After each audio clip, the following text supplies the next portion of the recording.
Então, acho que também esse aspecto é muito relevante, né? Dar esse apoio Sim. para essa mãe, para essa mulher que agora tem uma bagagem extensa, Uhum. né? E aí chega em casa, não é também só cuidar do filho, dela vai cuidar ainda da casa E dela, né? e dela, né?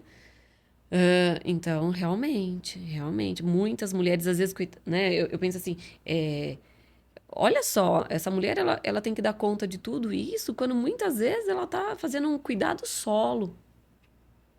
Ela nem tem com quem compartilhar. Uhum. Era o meu caso. Ainda que Exatamente. nesse caso, eu senti que o meu chefe, ele que eu tinha, e alguns colegas mais próximos, assim, eles foram muito acolhedores, eles tentavam me acalmar. Mas pela cultura que a empresa trazia de outros casos, né, que a gente conheceu, eu fiquei numa neurose. Mas olha que coisa boa. Por outro ponto, eu vi uma amiga minha esses dias no Facebook que ela acabou de ter uma criança e está voltando da licença maternidade, né? Numa grande empresa. Olha como temos esperança no mundo. E a empresa a colocou em home office para que ela possa, né? Ficar mais um tempo em casa. Então, ao invés dela já chegar enquanto ela ainda está amamentando, enquanto ela está. Então, ela tem condição aí de estar trabalhando em casa, né? Mais tranquila. Então, olha como as culturas têm mudado, né? Então, isso é magnífico. É claro que não dá para acontecer com todas as Uhum. empresas, porque depende muito do tipo de Com trabalho, todos os né? Claro, cargos. todos os cargos, exatamente. Mas, quando é possível, o quanto que isso não gera, né, Uhum. na pessoa que está recebendo esse cuidado, um senso de gratidão. Sim. Então, assim, olha, eu tô tendo a possibilidade de trabalhar home office, uma vez que agora, né, eu tenho outras exigências, agora as maternais, né? E o quanto que, de fato, essa empresa está cuidando de mim. Uhum. O quanto que ela está, de fato, olhando, cuidando. E não só da própria pessoa, mas o quanto que esse cuidado comigo acaba que, direta e indiretamente, se estendendo para o bebê. Porque quando a mulher ela volta a trabalhar, ela volta com todas as dificuldades do maternar, mas ela volta com o impulso de fazer dar mais certo o trabalho, porque agora ela tem o que sustentar. Enquanto ela trabalha, mas é por ela, é só por mim, é pelo meu marido. Agora, opa, eu venho com um senso de responsabilidade diferente, porque é loucura, mas quando você volta a trabalhar da sua licença maternidade, você já tá pensando na faculdade do filho. Ah, aqui eu preciso fazer a faculdade, as necessidades dele, o médico, o plano de saúde, e a poupança, e a roupa, e a alimentação. Então, a mulher ela já volta com uma vontade de fazer acontecer maior.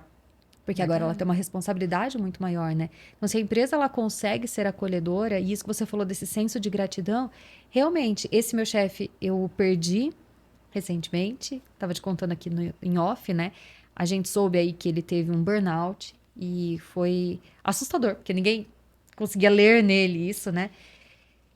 E a perda dele, eu tive, graças a Deus, a possibilidade de agradecê-lo em vida pelo que ele fez depois que eu virei mãe, porque ele me ajudou demais. Ele foi muito compreensivo comigo nessa questão da maternidade. Eu falo, eu já começo a me emocionar. Mas eu sinto que eu fui privilegiada. Eu conquistei aquela confiança dele, né? E esse senso de gratidão que você falou ficou, porque quando eu soube da partida dele, pra mim foi como se eu tivesse perdido alguém da minha família.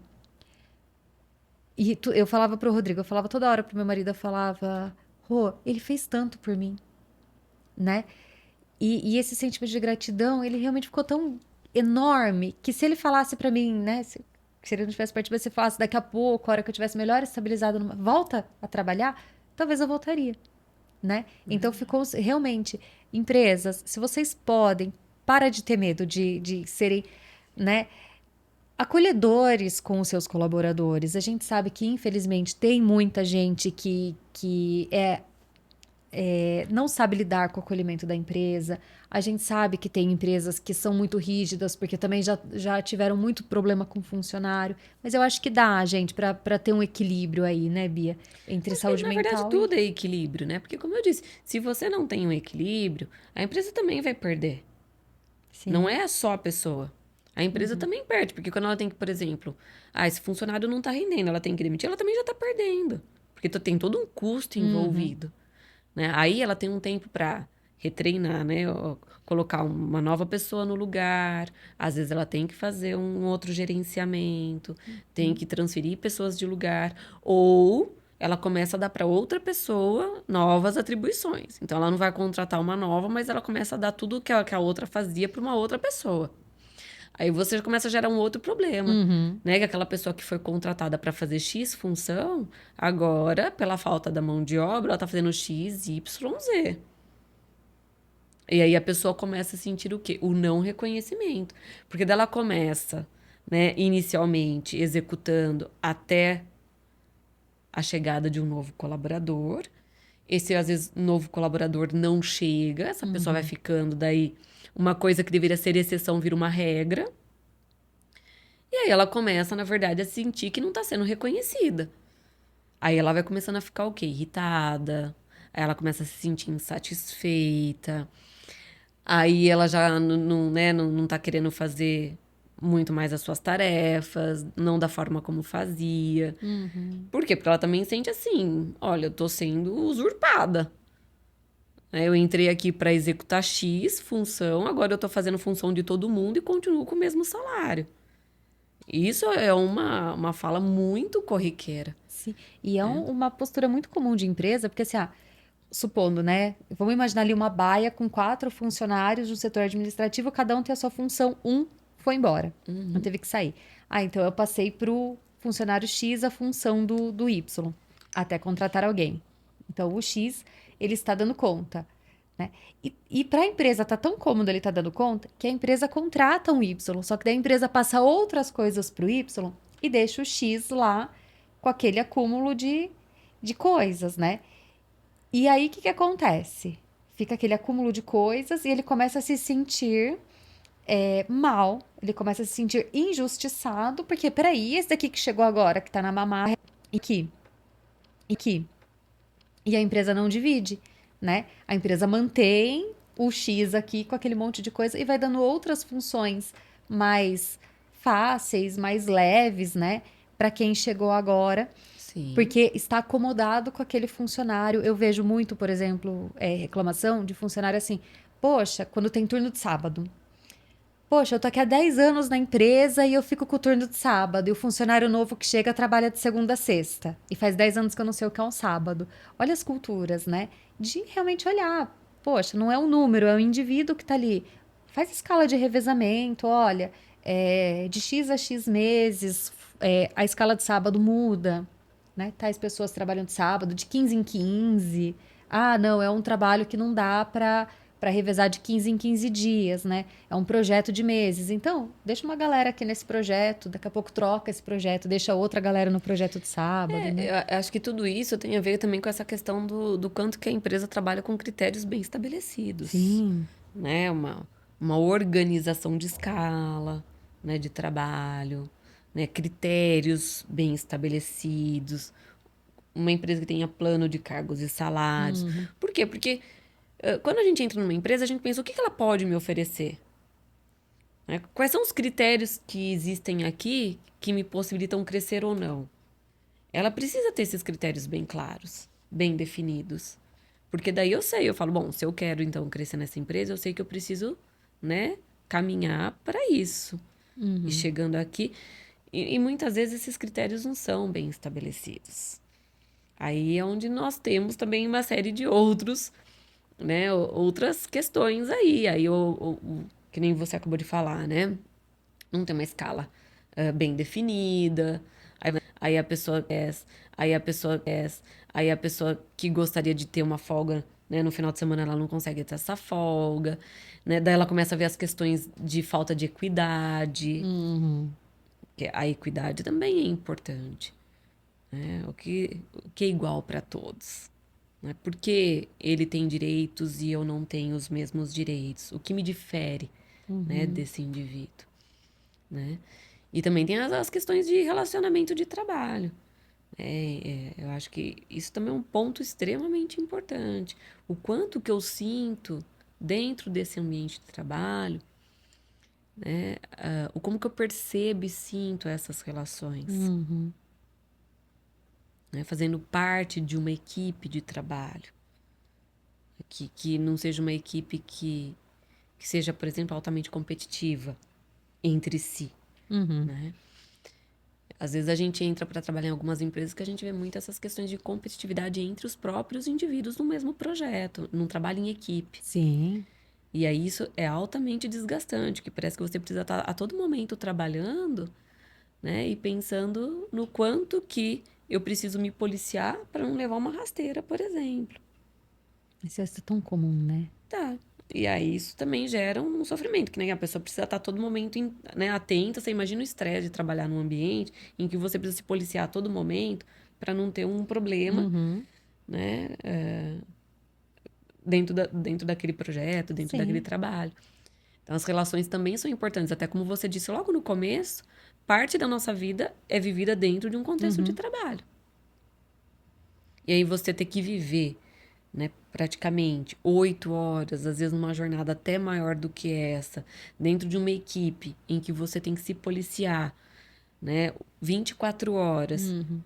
para depois não ter problemas, porque tudo pode virar um problema, isso gera um desgaste Sim. gigante.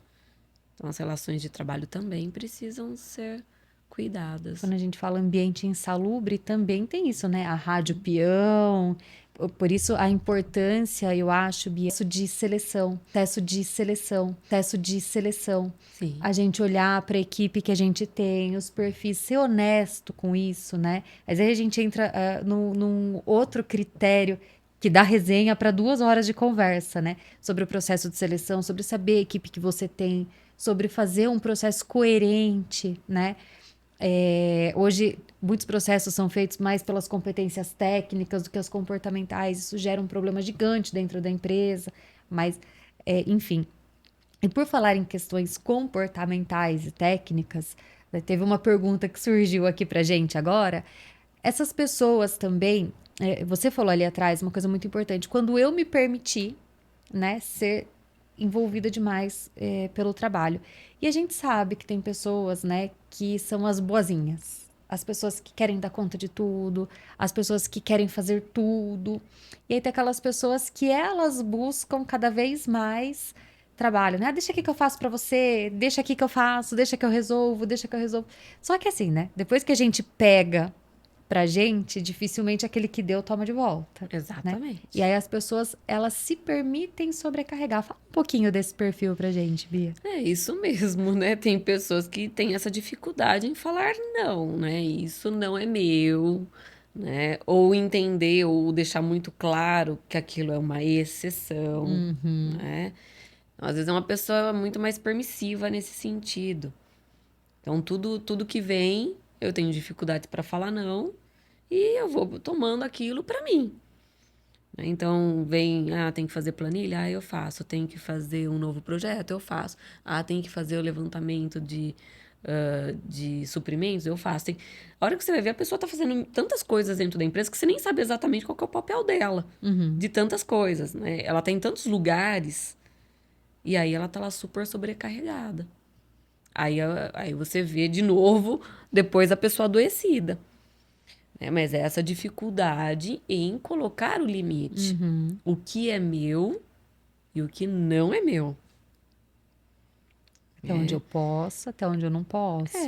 E assim, ok, eu acho que não é um problema a gente fazer uma tarefa, uma atividade Uhum. que é de repente do outro. Não é um problema. Uhum. A questão é quando a empresa, ou o outro, ou o colega, numa exceção, transforma aquilo numa regra. Sim. E aí sim é um problema. Aí é onde a própria pessoa, visualizando isso, ela precisa tomar uma atitude e falar: opa, peraí, não é bem assim. Né? Aí é onde você tem que colocar o limite. Só que algumas pessoas precisam desenvolver isso, porque tem essa dificuldade. Não sei falar não. Acho Uhum. que vai chatear, que vai magoar. De fato, às vezes o nosso não vai magoar o outro, Uhum. né? Mas a necessidade de ser dito não. Ai, gente, sinto muito. Eu prefiro magoar o outro do que ficar magoada, ó. Desculpa. Não, não É, assim num contexto ruim, mas, né, sim, se você sim. pensa que já tá acontecendo aí de alguma forma o abuso, né? A outra parte já está invadindo o teu espaço. Então, tudo bem você, a Exatamente. outra parte já está te magoando, né? De alguma forma, já está te ferindo de alguma forma. Então, nesse contexto, sinto muito, eu prefiro magoar o outro do que a mim. Só que isso também é um processo, né? Sim, É um processo. Muitas vezes as pessoas vão descobrindo isso na psicoterapia. Por isso que eu falo que a sim. psicoterapia, ela é extremamente importante. Infelizmente, ainda a psicoterapia, ela é muito procurada quando a pessoa já está muito adoecida. A pessoa não busca fazer uma psicoterapia, né, Preventiva. preventiva, para autoconhecimento, Uhum, para trabalhar questões, né, próprias da vida, né, das experiências passadas, né, de mudanças de ciclos, né, de quebra, né? uhum. Então ela vem. E aí na psicoterapia ela vai percebendo tudo isso, né? Como ela tá trabalhando, como ela sempre trabalhou, qual é o funcionamento. Aí ela até assusta, né? De repente ela fala, putz, é verdade, eu não tinha pensado sobre isso.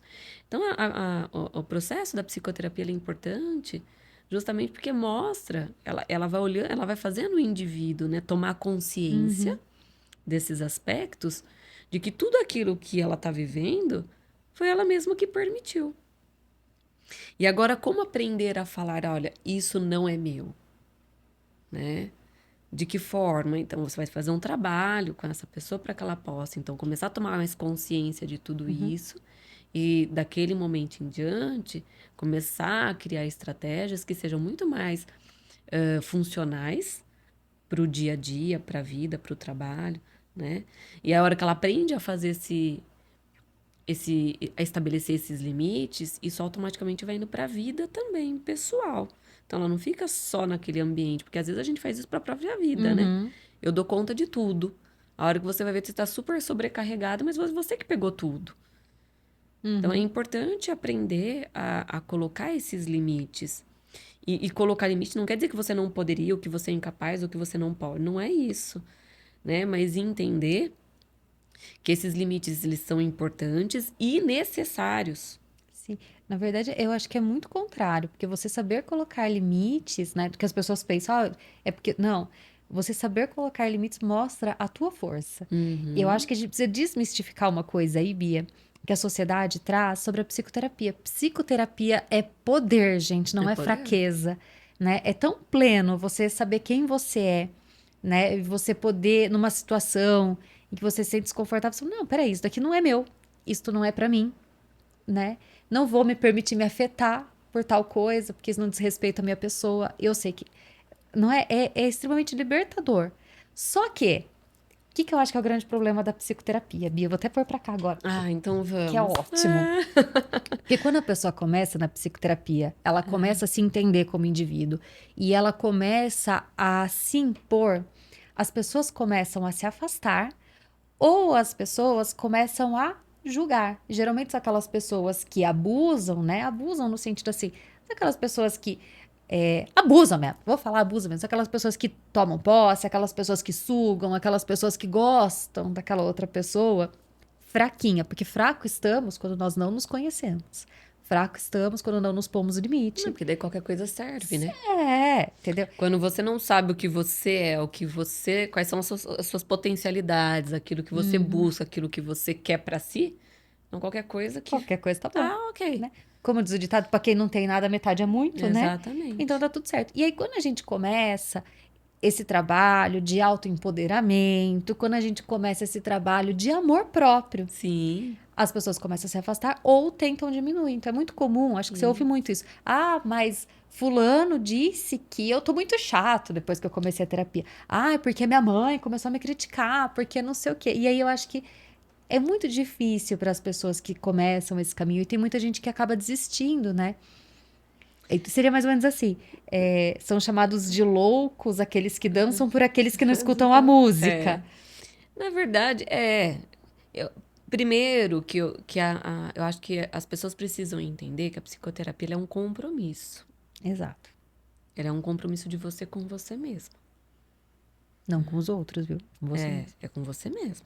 Quando você se propõe a fazer um processo, né, de terapia, você está indo lá por você, para você. E o quanto que você se compromete com isso. Acho que essa é a primeira questão. Uhum. Porque muita gente busca o processo e fala assim, eu tô aqui, eu nem sei por quê, mas me mandaram vir. Eu vim aqui porque minha mãe quer que eu venha. Isso é muito comum. E aí, eu sempre faço essa pergunta, né? Qual é o seu compromisso para com você hoje?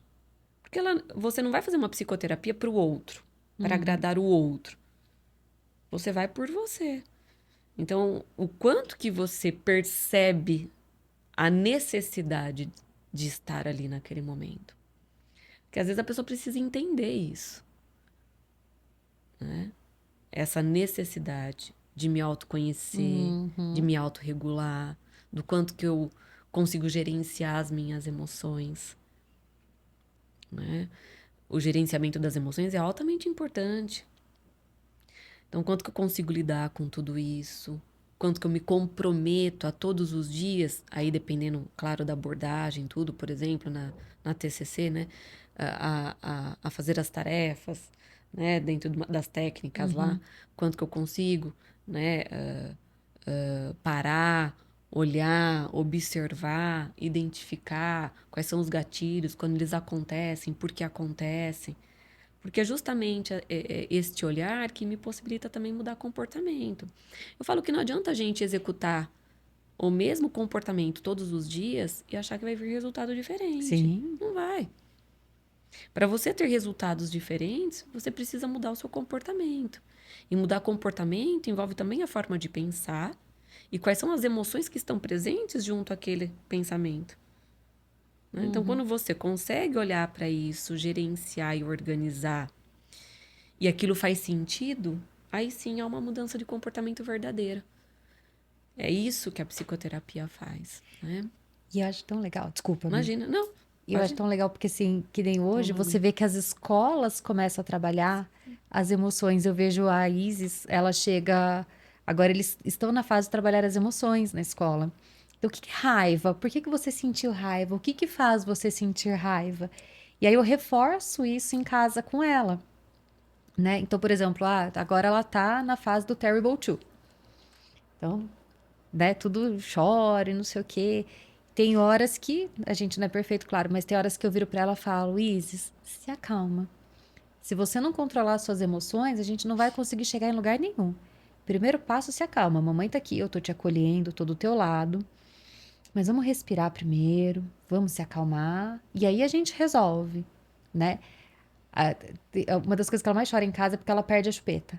Aí ela chega chorando a chupeta, eu falo, primeiro você precisa se acalmar. Você é aflita desse jeito, você não vai conseguir achar a sua chupeta. E às vezes a chupeta tá na frente dela, mas ela tá aflita. Eu falo, se acalma, respira. O que que você tá sentindo? Por que que você tá com tanto medo assim? Vem cá, eu vou te ajudar. E aí ela começa a se acalmar, tá? E daqui a pouco ela vai lá, ela consegue achar a chupeta. Então, olha que trabalho importante, né? Que nós, como sociedade, a gente já tem para com as pessoas à nossa volta. É isso mesmo. E realmente, hoje, esse trabalho do desenvolvimento da inteligência emocional, ele tem ficado muito mais forte, né, do que era antigamente. Então, hoje, desde a mais tenridade, assim, a gente já vem trabalhando, né? Que é o quanto que eu consigo dar nome para aquilo que eu tô sentindo, como que eu gerencio essas emoções, como que eu resolvo os problemas, né? O quanto que tipos de resposta eu posso dar, porque a gente sabe, é claro que isso vem com a maturidade, mas a gente sabe que para um problema eu posso ter N formas de resolver. Desde as mais primitivas até as mais elaboradas formas de resolver um problema. Claro que a criança, pela falta de maturidade, ela ainda não encontra todas essas soluções. Mas o adulto, ele precisa trabalhar junto com a A criança criança. no desenvolvimento. E aí, é claro, quando você trabalha com uma criança desde cedo, esse repertório, com certeza ela também vai se desenvolvendo enquanto um adolescente e depois, né, um adulto, com um repertório muito mais sofisticado, né? Porque as emoções também ela tem um papel adaptativo, né? Ela trabalha ali em conjunto, né, com a inteligência e ela tem um papel adaptativo na nossa vida. Por isso que a gente fala das emoções primárias, né, que tem essa função toda adaptativa, do indivíduo, e depois as emoções secundárias que elas vão se desenvolvendo, né, com as experiências, com o aprendizado, e o quanto que eu consigo daí lidar com com todas essas emoções, gerenciar tudo isso e poder resolver os problemas, né, de uma forma adequada, apropriada, não só pensando no que eu estou sentindo, como eu me comporto, no que eu estou identificando, mas o quanto que eu consigo me comportar também e gerenciar em função do próprio, da própria relação que eu estou estabelecendo com o outro. Então, quando eu olho para você, é claro que eu estou olhando uma série de Uhum. aspectos. Eu vejo uma leitura, né? Eu tô fazendo uma leitura facial, eu tô vendo a sua postura, o seu tom de voz. Então, Uhum. eu reconheço aspectos Ai, você me deixou importantes da preocupada agora. comunicação. Não, mas a gente reconhece. Sim. A criança também faz isso. Quando uma mãe tá brava, ela também reconhece. E por que que ela reconhece? Porque existe um repertório. Então, essa comunicação, ela é importante. A forma como eu me comunico. Que também tem a ver com esse eu saber estabelecer limites. Uhum. Porque estabelecer um limite não é falar assim, não, eu não quero, não, eu não vou. Não Uhum. é isso. Mas é o quanto que eu consigo falar isso de uma forma assertiva. Exato. Sem gritar, sem ofender, Uhum. sem humilhar, Ser né? confiante, né? É ser Na hora de confiante. dizer o não. Exatamente. Né? E isso também tem a ver com a maturidade, né? Uhum. Mas o processo de psicoterapia, ele te ajuda a perceber. Porque às vezes a pessoa entra numa maturidade, mas ela também não consegue. Sim, Aí é onde você precisa falar, não, olha, você precisa estabelecer limites. Se você não estabelece limites, como que as coisas vão mudar? Né? Então, exatamente. às vezes, a gente tem essa, né? Eu vou pegar aqui, vou pegar aqui, vou pegar aqui. A hora que você vê, você já tá cheio de trabalho Uhum. e não conseguiu falar não para nada. Então, pode ir para psicoterapia aprender a falar não, né? Não, olha, isso é meu, isso não é meu, né? Isso está de acordo com o que foi combinado, isso não tá. Eu falo que assim, não tem como. Todos nós temos traumas, todos. Pode ser a pessoa aparentemente mais feliz do mundo. A gente sempre teve algum desafio emocional na vida. Então, eu digo, gente, psicoterapia é para todos. Eu Para acho que todos. todo mundo deveria ir, vai, experimenta.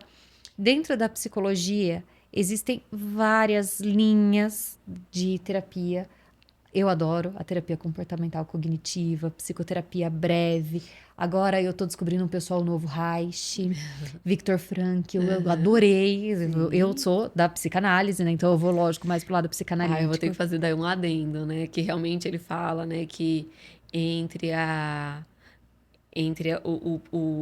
o estímulo que a gente recebe do meio, isso é muito lindo, né? E o comportamento que a gente vai dar, é nesse espaço que tudo acontece e tudo se transforma. Ele é maravilhoso. Porque é justamente nesse espaço que você tem essa capacidade, né, de fazer escolhas que mudam tudo. Uhum, Né? Então a gente fala assim, né? Mas entre o que eu estou experienciando e o comportamento que eu estou emitindo, o que que tem? Tem o mundo, tem a mudança, né? Nossa, isso é maravilhoso. e o ambiente que ele estava quando ele escreveu isso, né? Exatamente. Então, é, é A aí de novo, resiliência, né? né? É a gente que tem que estar em poder do que nós somos, pensamos e agimos. E para isso, a psicoterapia ajuda. Claro que tem pessoas que conseguem fazer isso sem psicoterapia, claro.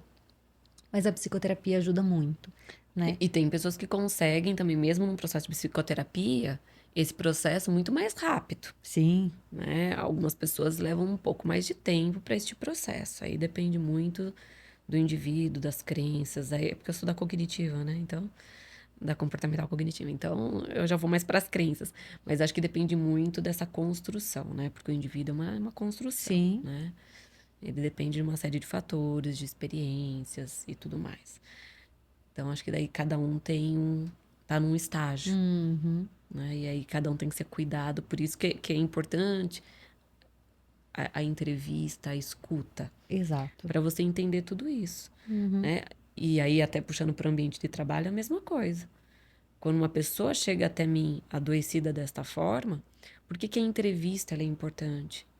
Porque você vai entender toda essa demanda, uhum, que, não, que tem a ver com o ambiente de trabalho, do impacto disso na vida, mas é essa escuta, né, uhum. cuidadosa que te permite também traçar um plano de ação especializado, personalizado para atender as demandas daquela pessoa. né? Então, acho que isso também é um ponto importante da psicoterapia. Exato. O quanto que a gente, enquanto profissional, consegue ter esse cuidado dessa escuta inicial para poder também, né, Uhum. montar um plano de trabalho congruente ao que o indivíduo está trazendo para E psicoterapia. isso que é muito legal da psicoterapia, porque você tem muitas opções, você tem muitas linhas de trabalho, né? Onde o indivíduo pode se sentir mais à vontade, né? Você vai ter pacientes, como eu já vi várias pessoas que começam a psicoterapia, passam com, por exemplo, psicoterapeuta breve, mas não se identifica, vai pro psicanalítico, ou vai pro psicanalítico, não se identifica, e vai pro TCC e se encontra ali, né? Então, isso que é muito legal, tem espaço para todos, tem um É, perfil para todos, tem, com todo certeza. mundo pode ser acolhido ali, né? Tem, e também tem, assim, eu acho que é importante que as pessoas entendam que a psicoterapia, ela não é milagre. Não. Não é. Às vezes as pessoas querem ir lá e uma, duas sessões, não, eu quero sair bem daqui. E não é isso. É um processo. A pessoa passou anos fazendo aquilo. Não vai ser em duas sessões que ela vai resolver Uhum, o problema. Então, às vezes as pessoas buscam resultados imediatistas, né? Eu quero assim, para ontem. Não uhum, existe psicoterapia para ontem, não. existe um processo. Então, muitas vezes as pessoas também elas abandonam o processo por dois motivos. Primeiro, porque buscam resultados imediatos. E o segundo, porque às vezes o processo de psicoterapia envolve também falar e adentrar em assuntos que geram, né, o sofrimento, ou que estão diretamente relacionados ao próprio sofrimento. Uhum. E aí, às vezes, essas pessoas elas não querem ainda tocar nisso, né? Elas não permitem entrar nisso, têm dificuldades para acessar esses conteúdos. Então, é mais fácil continuar evitando e Uhum. abandonar o processo, né? Hoje tem muita coisa na internet, tem muita gente, tem muitas linhas de trabalho que a pessoa fala, né? Ah, eu te curo, cura assim Ah, uma eu vou ter que falar sessão. sobre isso, então. Não, não, mas o que eu quero trazer aqui é que, assim, em primeiro lugar, é muito importante a gente lembrar que, assim, a psicoterapia, ela é um caminho, mas a cura só acontece, na verdade, com o próprio paciente. Porque também tem muita gente que vai passar anos na psicoterapia e não vai ter resultado, porque você acabou de falar, não se permite, né? Então, esse processo, podem falar o que quiser, ele só vai acontecer se de fato você se permitir, né? Uhum, Você estava com falando isso do certeza. tempo. Então, assim, realmente não existe isso. Ah, eu vou fazer uma sessão e. Infelizmente, tem gente que fala isso, tem gente que vende. Também não quero entrar muito nesse mérito, mas é importante a gente fazer com que as pessoas entendam de que não existe o milagre e que mesmo numa terapia longa, numa terapia breve, o processo só vai acontecer se você se permitir. Como você disse ali atrás, se você estiver comprometido com você mesmo, vai doer o processo de psicoterapia? Vai. Do mesmo jeito que doeu quando você se magoou, quando você se machucou. Mas uma coisa que é muito importante a gente entender que curar dói muito menos do que a ferida que foi feita lá. As pessoas têm medo de lidar com a ferida, mas o curar, o você enfrentar a sombra, eu gosto muito, acho que Jung falava muito da sombra, né? Você enfrentar a sua sombra dói muito menos do que conviver com ela. Eu Uhum. brinco, Bia, não sei se tá certa a minha analogia, mas eu falo que é como se você tivesse um calo no pé, sabe? Que todo dia você sente aquele calo doer e ele incomoda, todo dia ele dói. E chega à noite ele arde. Só que você nunca vai no podólogo para arrancar porque dói. Só que quando você vai no podólogo, você vai ali, resolve o teu problema e amanhã você tá livre daquilo, né? Você pode sentir mais uma semana ou não. E depois, só depois que você foi lá, que você percebeu que a dor que você sentiu foi muito menor do que aquele incômodo todos os dias. Só que aquele incômodo é cômodo. A gente se acostuma, né? É A isso gente mesmo. acaba entrando numa zona de conforto que a gente não percebe. E a gente não se permite sair. Só que, gente, quando a gente sai, dói muito menos. Dói muito menos enfrentar a sombra do que viver nela. Isso é muito interessante, porque eu falo que depois da psicoterapia, eu falo que se torna impossível você calçar o mesmo sapato que Sim. você entrou, né? Porque eu falo assim, a gente, quando entra na psicoterapia, calça um número. Depois da psicoterapia, se você tenta vestir novamente aquele calçado, ele aperta, ele Uhum. forma bolha. É impossível você vestir o mesmo, né? Calçar o mesmo calçado. É impossível. né? Por quê? Porque você já cresceu, você evoluiu, você se transformou. E ter que voltar a usar aquilo é incômodo, Sim. né? E isso que você estava falando de internet, assim, da gente, de terapia, que eu acho que é uma coisa também muito interessante, é que às vezes a gente fala muito de buscas por resultados. E muita gente às vezes busca resultados, né? Ah, ou coleta informações como se fossem coisas muito superficiais. Por exemplo, né? Às vezes a gente vê hoje muito vídeo. Ah, como tratar o burnout, por exemplo, em 3 minutos. Uhum. Como você sai da depressão em dois, né? Em dois passos, 3 passos. Eu acho que também tem que tomar um pouco de cuidado com né, esses anúncios milagrosos. Porque não é assim que funciona. Então a gente também tem que fazer esse olhar cuidadoso. E por isso a importância da psicoterapia, porque não é tão simples assim. Né? Não é com 3 passos, né? Com um passo que Uhum. a gente resolve. Até porque às vezes a gente precisa até de especialista para poder identificar realmente, né? Exatamente. O problema e cuidar de uma forma efetiva e cuidadosa, né? Uhum. Tem muitas ferramentas hoje que o pessoal usa no mercado, né? E formas aí de terapias que falam que traz à tona as emoções do indivíduo. Mas é muito importante, gente, entender que assim, traz à tona as emoções, traz muito do inconsciente pro seu consciente, às vezes aquilo que você não tá vendo. Ok, mas aí o que que é o problema? A pessoa traz e deixa você com aquele pepino para você resolver. Ah, eu identifiquei aqui que você tem, sei lá, X problema. Mas e agora? O que que o indivíduo faz com isso? Né? E aí você gera um problema muito maior. Então tem que ter muito cuidado, né? Eu acho que sim, tem, que nem a Bia falou, tem coisa na internet que a gente tem que tomar muito cuidado, mas use isso de alerta. Você pode usar isso, 3 passos para curar o burnout. Não usa isso para curar, mas cura isso como às vezes uma ferramenta para te colocar em dúvida e você procurar um profissional Sim, competente que vai te ajudar. sim, Eu, no meu canal do Divã, eu trago insights para as pessoas, né? Para sim, refletirem. Então, no Divã, por exemplo, tem um vídeo que chama Culpa por Sair do Trabalho CLT, que é onde eu coloco pessoas que estão no lugar errado. Foi uma pergunta, inclusive, do meu Instagram. São pessoas que estão trabalhando na CLT, mas que elas não querem estar lá. Então, por que que estão? Aí eu falo, quem você está honrando? Por que que você está lá? Você quer provar o quê para quem? Se você está no lugar errado, né? Mas não é uma sessão de terapia, isso é uma reflexão que a pessoa tem que ter. Então a gente tem que ter esse cerne, gente, de discernir, não é? Cerne de discernir foi meio redundante aqui. A gente tem que ter esse essa capacidade, né, capacidade de de olhar de uma forma discernimento. crítica para as informações que a gente Sim, recebe. receba essa informação, saiba que tudo é bom, mas nem tudo é para você, né? Receba essa informação. Talvez seja uma ferramenta, um vídeo, alguém que te traga clareza sobre algo que você precise olhar. E na dúvida, sentiu que aquilo te tocou? Vai para psicoterapia. Vai lá resolver teu problema, E né? assim, nem tudo também que a gente vê se trata de um assunto acabado, Sim, né? São diálogos, que realmente isso sim. que você falou, né? Vai te proporcionando reflexões, Uhum. né? Mas não é que o assunto se esgota. Sim, não, isso aqui não é para mim, tá bom? Vou É, para outro. exatamente. Então, são diálogos, insights, reflexões, propostas, assim, algumas ideias, né? Que vão te colocar num processo reflexivo, Uhum. né? É isso. Mas eu acho que realmente, eu acho que é escolher, né? Pegar essas informações e ser crítico em relação ao que você recebe, ponderar tudo isso e analisar, né? E não pegar isso como algo pronto, acabado e, né? Eu tenho isso, né? E Uhum. fechado. Porque senão a gente vê um monte de gente saindo com diagnóstico também, né? Sim. Ah, não, eu vi no lugar X que quem tem isso é isso, então eu sou isso. Então a Não, gente vem esse aumento aí, né, de diagnóstico e na verdade não é assim que funciona, não, e né? para você ver, né? A questão tá tão comercial e a gente tem que tomar muito cuidado com isso, muito cuidado mesmo.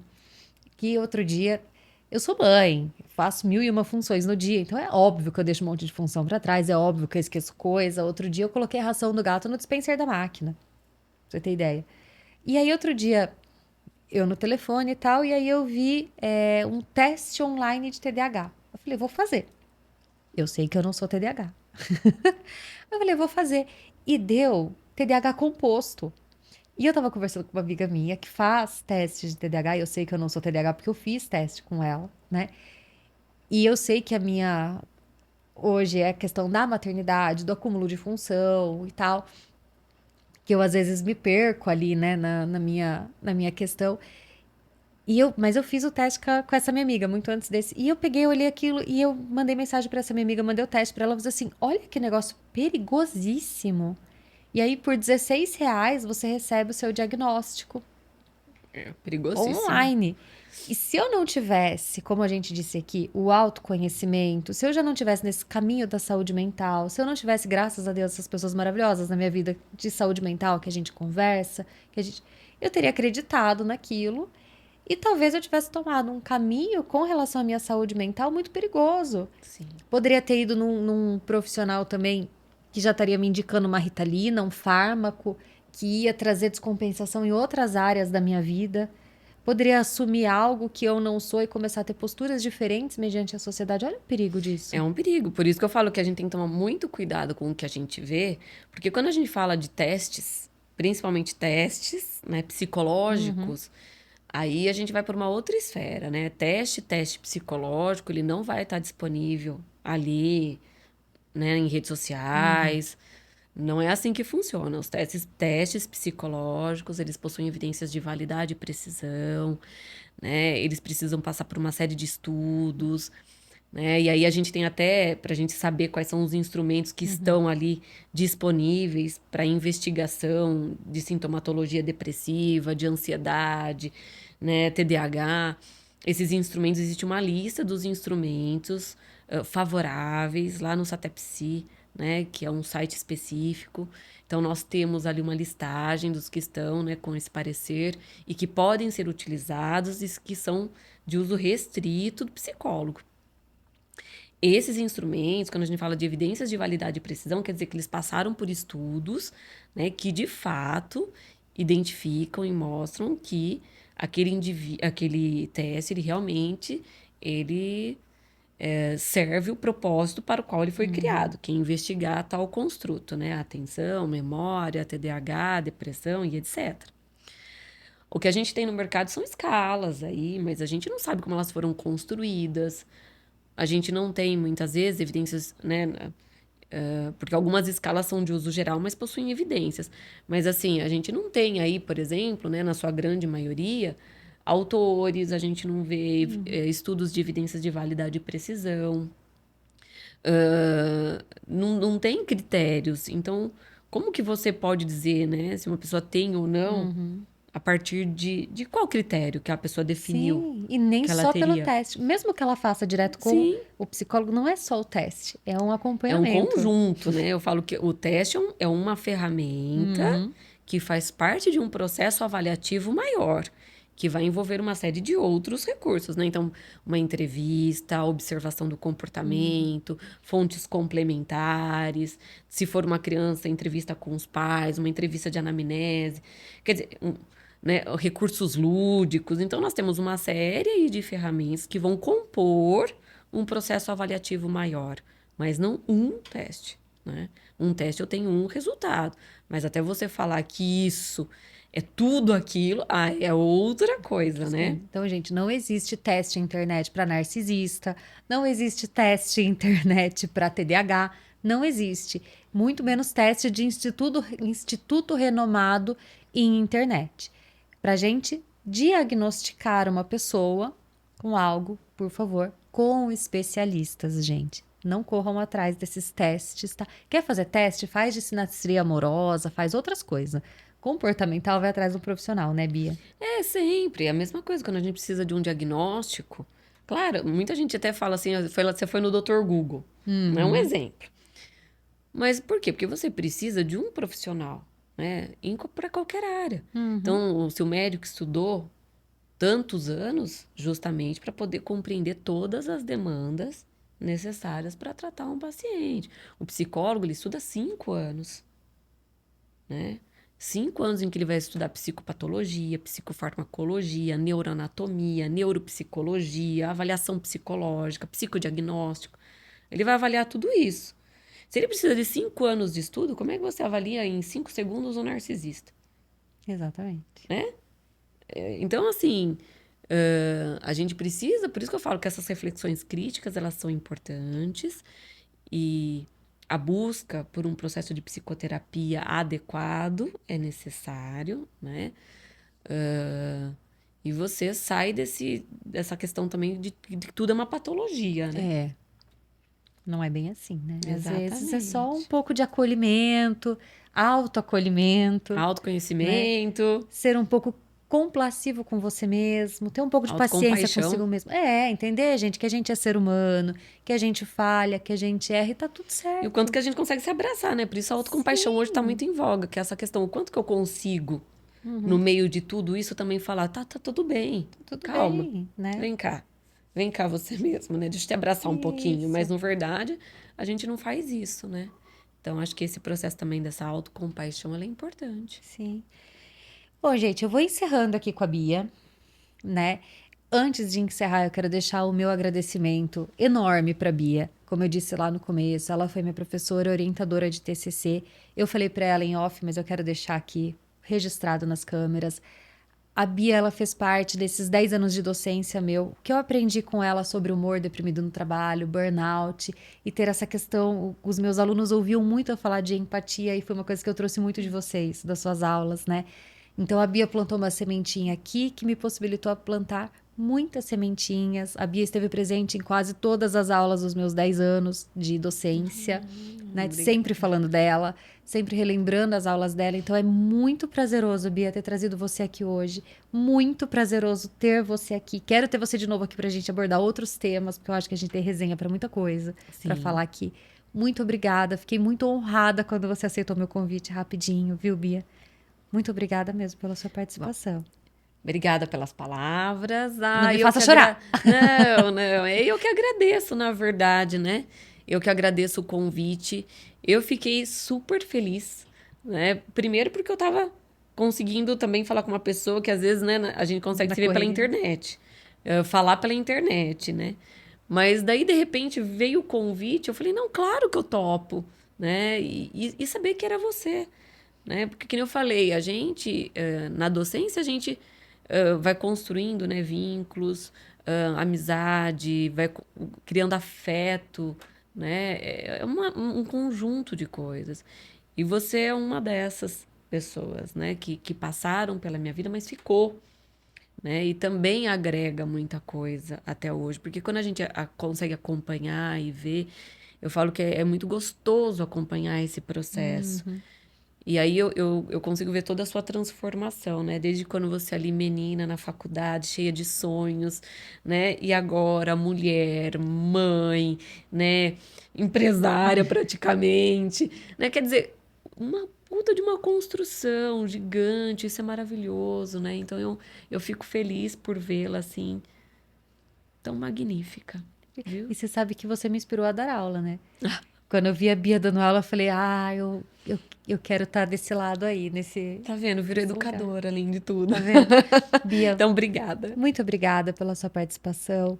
Pessoal, dúvidas, manda aqui no chat, segue o canal, se inscreva. A Bia vai aparecer mais vezes e eu quero trazer o Oswaldo. Oswaldo, você é minha próxima vítima. Ai, é verdade. Eu conheço o Oswaldo também. Vai ser muito bom. Tem muito o que compartilhar aqui com a gente, viu? Oswaldo Matheus Gomes. É esse Você, mesmo. você é o próximo. Também a Bia conhece, né? Pessoa maravilhosa. Conheço uma pessoa incrível, maravilhosa, com um repertório maravilhoso, coração gigante. Ai, Oswaldo é. Esse é de empatia pura. Esse é o É. outro mestre inspirador aqui. Muito importante para mim e que com certeza tem muito para trazer para vocês. Muito obrigada pela sua audiência, Bia. Muito obrigada pela sua Obrigada, participação. obrigada Viu? e obrigada também. Espero que gostem aí, né, Ah, do nosso bate-papo de hoje, desse momento de hoje e que possa agregar. E também me coloco à disposição para aqueles que precisarem, né? Bia, para encerrar, esse momento é seu. Agora é você e a câmera. Se você pudesse falar algo para as pessoas que você atende, deixar um recado especial para essas pessoas, aquilo que você tem vontade de falar, mas quase nunca você pode. Agora você pode. Ah, bom.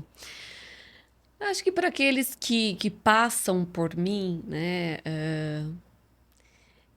Eu acho que tudo é um processo. Eu acho que a gente tem que acreditar. Eu acho que acho que é isso que eu gostaria, né? Que as pessoas entendessem que elas precisam acreditar que é possível mudar, é possível acreditar na transformação.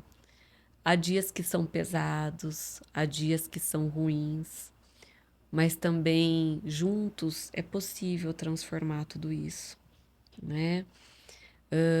Eu falo que no processo de psicoterapia eu sou muito acolhedora, né? Eu sou muito próxima dos meus pacientes, né? Dos meus clientes. Eu acho que isso é extremamente importante, é esse cuidado. E tem momentos que são difíceis, tem momentos que são mais pesados, né? Que a gente sente mesmo, né, o peso, mas que eu tô à disposição e que eu tô para ajudar, né? Que se sintam acolhidos, amados, protegidos, né? Eu faço tudo que eu faço com muito carinho, principalmente quando se trata dos meus pacientes, né? Dos meus clientes, aí depende da abordagem, né? A gente não fala muito paciente, mas por estar num CAPS a gente acaba usando muito esse termo. Mas tanto no particular, né, quanto no CAPS, eu acho que é isso, né? Às vezes as pessoas chegam até mim num estado de muito sofrimento. E às vezes o sentimento que eu tenho é que elas estão tão perdidas, às vezes num sofrimento tão grande, de que elas não acham que há possibilidade de mudança. Mas há, né? Há. E, e assim, é preciso acreditar, é preciso trabalhar, é preciso um processo de mudança.